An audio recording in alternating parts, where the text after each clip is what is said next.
Creations ధర్మ అందరికీ కూడా శుభోదయం. ఇదిగోండి ప్రజెంట్ అయితే మేము డ్యూటీలకి బయలుదేరిపోయాము. మన ఊహి ఏమో ఆటో వస్తుందనేసరికి చూడండి పరిగెట్టుకుంటూ వెళ్ళిపోయాడు. బ్యాగ్ అక్కడ దోపేశాడు. ఇంకా ఆటో రాలేదు నాన్న అని చెప్పి తిరిగి నాకు చెప్తున్నాడు. చాలా హ్యాపీ. నోహి ఇటు చూడు, ఆటో కోసం చూడండి పాపం ఎదురు చూస్తున్నాడు. ఇంతకు ముందల్లా మేము ఎదురు చూసాం, నువ్వు ఎప్పుడు వస్తావు నాయన బయటకి సూలి తీసుకెళ్తామని. ఇప్పుడేమో నోహి ఏమో తిరిగి రివర్స్లో ఎదురు చూస్తున్నాడు ఆటో కోసం. మంచి బుద్ధి అయిపోయాడు కుర్రాడు. మా నవ్య కూడా రెడీ అవుతుంది. ఈరోజు మంగళవారం కదా, సుబ్రహ్మణ్య స్వామి టెంపుల్ కోసం వెళ్దామని చెప్పేసి. ఎదురుగా నా favourite match Afghanistan Bangladesh match అవుతుంది. ఎదురుగా నవ్య కూడా రెడీ అవుతుంది. ఈరోజు ముగ్గురము క్యారేజీలు పట్టుకొని వెళ్ళిపోతున్నాం. నోహినైతే స్కూల్ దేవెట్సాము. నవ్య ఇప్పుడు రెడీ అవుతుంది. ఎక్కడికి అనుకుంటున్నారు? టెంపుల్కి. చాలా నీట్గా చాలా రోజుల తర్వాత టెంపుల్కి శారీ కట్టుకుంది. అన్ని సామాన్లు సర్దుకుంటుంది. మళ్ళీ అక్కడ ఏమైనా దొరకకపోతే ఇబ్బంది పడిపోతాం కదా అని చెప్పేసి. నవ్య నువ్వు నిలబడితే కనబడుతుంది, ఇలాగేం కనబడుతుందా? ఇవ్వండి నా నవ్య నీట్ చక్కగా రెడీ అయిపోయింది. ఏంటి నువ్వేనా?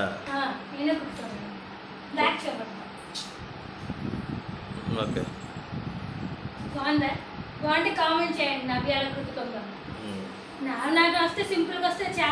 ప్రజెంట్ అయితే ఈరోజు సుబ్రహ్మణ్య స్వామి టెంపుల్కి వెళ్తుంది నవ్య. సో తను అక్కడ దేవెట్సి నేను అలా డ్యూటీకి వెళ్తాను.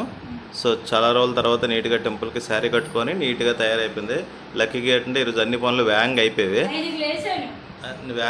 పనులన్నీ కూడా. బాబుని కూడా ఇన్ టైంలో స్కూల్కి దేవెట్సాము. ఇప్పుడు నేను ఇంకా బయలుదేరాలి, టైం అవుతుంది ఆల్రెడీ నాకు కూడా డ్యూటీకి. సో వెళ్ళిపోతాం. ఓకేనా? అయితే సుబ్రహ్మణ్య స్వామి పూజ అయితే స్టార్ట్ చేస్తున్నారు. కడిగారు ఒక అమ్మాయి అయితే. టైం పడుతుందండి అని అన్నారు, అందుగురించి నేను వెయిట్ చేశాను. చాలా అలంకరణగా బాగుంది కదా, జనాలతో చక్కగా ఉంటుంది గుడి అయితే. ఇది శీలనగర్ దగ్గర ఉంటుంది. చాలా హ్యాపీగా ఉంది. స్టార్ట్ చేశారు, అదే హ్యాపీ అయిపోయింది. మా ఆయన అయితే అక్కడ డ్యూటీ కదా హ్యాపీగా వచ్చింది.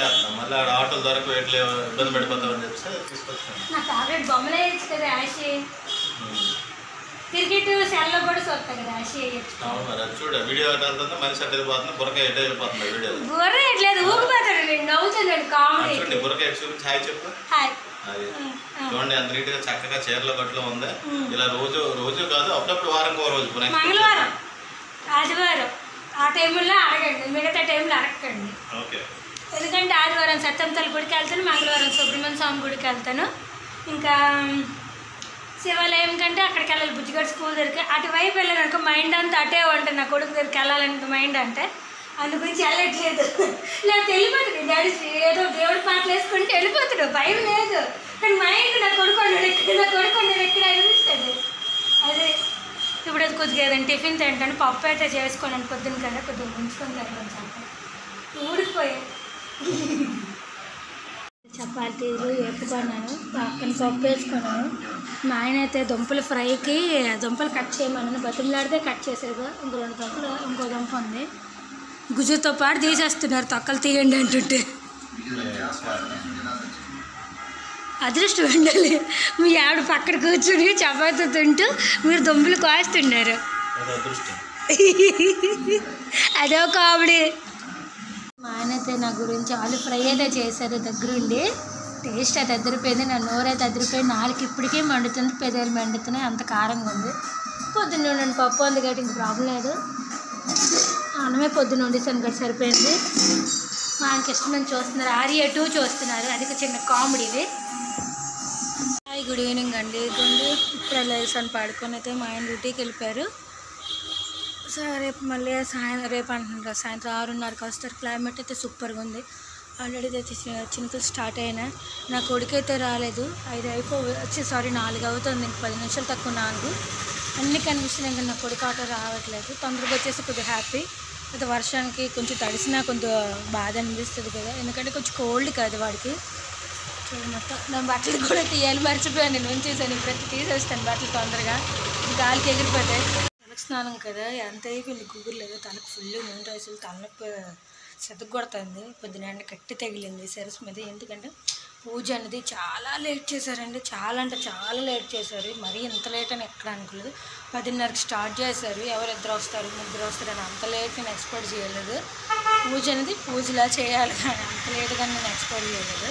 అండ్ నెక్స్ట్ నుంచి వేరే గుడికి తీసుకుని వెళ్ళండి అన్న మా ఆయనకైతే. ఇప్పుడే ఇంటికి వచ్చాను. ఇంటికి వచ్చేసరికి నాకు ఒక అద్భుతమైన దృశ్యం అయితే కనబడింది. చూడండి, ఇద్దరు ఎంత చక్కగా రాసుకుంటున్నారు. నోహికి హోంవర్క్ ఇచ్చారంట, అది నవ్య దగ్గరుండి రాస్తుంది. నాకైతే చాలా హ్యాపీగా ఉంది ఈరోజైతే మాత్రం. ఎందుకంటే నేను వచ్చే టైంకి ఎప్పుడు కూడా వీళ్ళు హోంవర్క్లు చేసి ఆడుకుంటూ ఉంటారు. ఈరోజు మాత్రం నేను కొద్దిగా ఎర్లీగా రావడంతో ఇంటికి వచ్చేసరికి నీట్గా చదువుకుంటాను. చూసారా ఎలాంటి కౌంటర్లు వేస్తుంది మళ్ళీ నాకు. చూసారా, హిందీ నేర్చేస్తాను ఇద్దరు. నోహి ఏటమ్మా అది అలా హిందీ కూడా ఇచ్చారు హోంవర్క్. సూపర్. ఇవన్నీ నేను రాయించలేదండి, ఇవన్నీ మా బుజ్జిగడే రాశారు. స్టార్టింగ్ ఇచ్చినప్పుడు మాత్రం నేనైతే రాయించాను దగ్గరుండి. ఇది మాత్రం ఈ లైన్ పక్క పేజీ ఈ పేజీ మొత్తం వాడే రాశాడు. జస్ట్ అది అర్థం కానప్పుడు కొంచెం పట్టుకుంటాను చేతులు, కానీ నేనైతే రాయించు. గుడ్ జాబ్ నవ్య. బలం ఇవ్వడానికి పట్టుకుంటాను అంతే. వావ్, చూడండి ఎంత చక్కగా వాళ్ళు రాశాడు హిందీ. వాళ్ళు చాలా హ్యాపీ అనిపిస్తుంది చూస్తుంటా. చూడండి ఎంత నీట్గా రాశాడు. అసలు ఎక్కడ కూడా వాడంతలు ఆడే రాశాడు. పక్కన వాళ్ళమ్మ సపోర్ట్ ఉండే చాలు. ఇంతవరకు ఏబిసిడీలు 1 2 3 వచ్చావు అనుకున్నాం. ఇప్పుడు హిందీ వాళ్ళు కూడా వచ్చాయి, చాలు మాకు హ్యాపీ. అలా మెల్లిగా నోహి గుడ్ జాబ్ నోహి.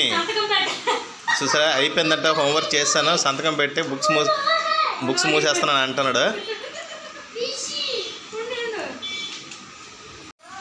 వావ్, చూడండి ఎంత చక్కగా వాళ్ళు రాశాడు హిందీ. వాళ్ళు చాలా హ్యాపీ అనిపిస్తుంది చూస్తుంటా. చూడండి ఎంత నీట్గా రాశాడు. అసలు ఎక్కడ కూడా వాడంతలు ఆడే రాశాడు. పక్కన వాళ్ళమ్మ సపోర్ట్ ఉండే చాలు. ఇంతవరకు ఏబిసిడీలు 1 2 3 వచ్చావు అనుకున్నాం. ఇప్పుడు హిందీ వాళ్ళు కూడా వచ్చాయి, చాలు మాకు హ్యాపీ. అలా మెల్లిగా నోహి గుడ్ జాబ్ నోహి. చూసారా, అయిపోయిందంట, హోంవర్క్ చేస్తాను, సంతకం పెట్టి బుక్స్ మూసేస్తానని అంటున్నాడు.